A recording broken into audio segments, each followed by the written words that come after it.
Hello everyone, Matt Bisogno here from ggs.co.uk. Just a short video today to introduce you to a publication that you've probably heard of, which is due for launch any minute now. In fact, it launches at midday on Friday the 20th of February, and there are some special offers for people who get there early. I just wanted to quickly show you what's in the publication, and hopefully you'll see why you need to have it as part of your betting arsenal. This is the front page, which funnily enough looks like Cheltenham. Nothing too exciting there, and then a quick introduction to the content. But let's get straight to the juice of it. So this is day one. There are 6 races. The feature obviously is the Champion Hurdle, supported ably by both the Arco and the Supreme novices, and a personal favourite of mine, though lots of people don't like it, it's a cross-country race. It's a personal favourite because it's been a lucky race for me. I've been able to find the winner, and the trends in that particular race are very strong. So let's move on. Let's take a look at the Arco quickly. Here we go. I hope Gavin doesn't mind me showing you this too much, but I just wanted to point out the level of detail in this guide, and bear in mind that what you see here is the case for every single one of the 27 races over the 4 days. Not only that, but there will be updates to this content between now and then. So I believe there are a couple of trials this weekend, and there'll be an update on Monday. There will be a further update the weekend before the festival starts, so that's the weekend of the 7th and 8th of March, and there will be daily updates during the festival at a special members only site with all the latest news and betting. So anyway, let's get back to the Arco.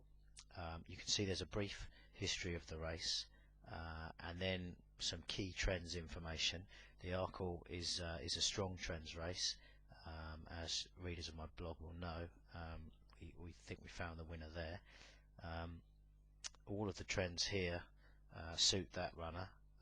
Interestingly, there's one trend actually that doesn't. If I can find it here, there. This publication is highlighting the fact that every one of the last 10 winners ran in a novice chase last time out. I'm seeing the Blues actually won a very competitive handicap chase, so whether that then goes on to defy that stat or not, we'll have to wait and see. But that's a point of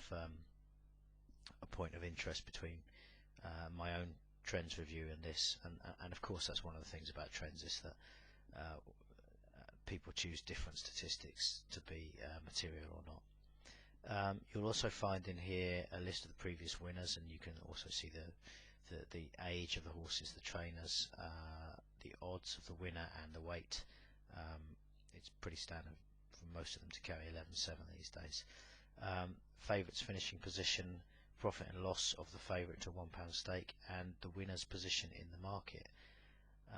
There's also a record of the top trainers in the last 10 years.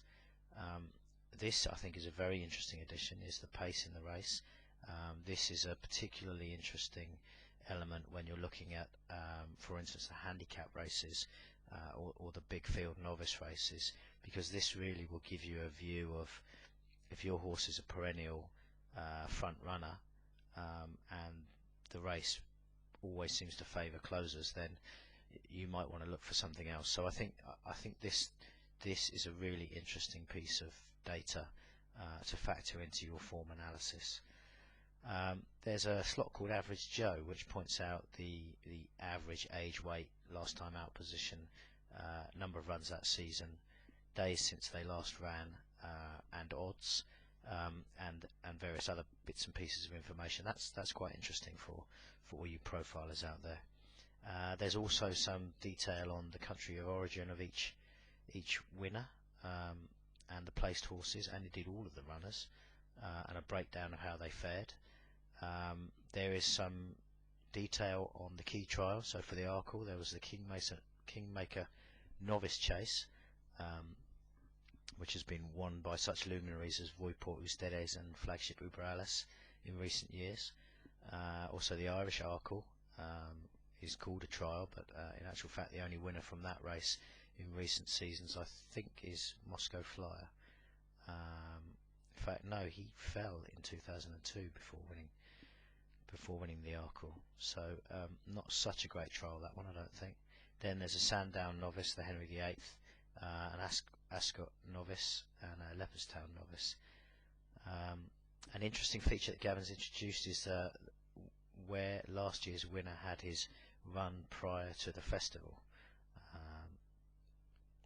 Make of that what you will. So that's all the information in there.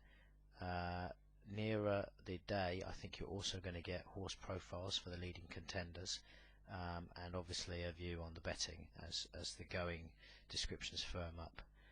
I think I'll leave that here. That's really what I wanted to show you. That's the level of content that you're getting in here for every single one of the 27 races at this year's festival. Just looking at this stuff, I'm getting pretty excited about what's to come, and it really is my favourite 4 days racing in the year. As regular readers of Nag Nag Nag and now GG's will know, we've had some phenomenal success over the last couple of seasons with big 50-to-1 winners last year and the year before. I'm certainly not suggesting that we can do that again, but definitely the approach we take gives us a chance to do that. So if you haven't got a copy already, get on over to www.festivaltrends.co.uk. I think Gavin's selling it for £15, and if you get in early you might actually get it for £12. So I mean, really it's cracking value, and there's not any excuse not to have a copy. I've got mine. I recommend you get yours. This is Matt Bisogno saying bye for now.